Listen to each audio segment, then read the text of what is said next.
Right now, in this time of coronavirus crisis, there's a lot of things that are outside of your control. But there are some things that are within your control that you can use to deliberately improve your levels of happiness. And if you're a parent, to deliberately improve the levels of happiness of your children. Think about the things that you do during the day, which could be a little moment of happiness, and practice the technique of savouring. Savouring is simply the technique of paying attention to the things that make you happy during the day and kind of elongating that moment of pleasure. The first smell of coffee in the morning, or getting into the shower and just feeling as the hot water first hits your back, getting into bed at night with the feel of fresh sheets. There are many little moments of pleasure that can happen to you during the day, even during coronavirus and even during homestay.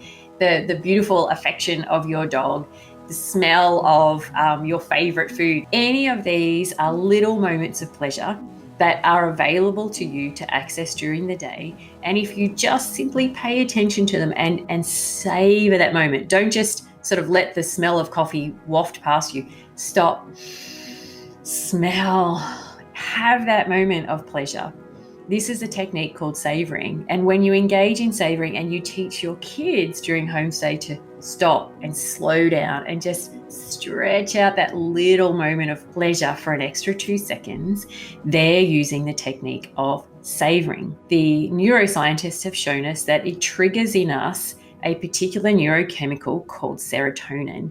And serotonin is the neurochemical that is responsible for us feeling happy. It lifts our mood, it lifts our spirits, it helps us to feel calm, and it helps our brain to focus on things.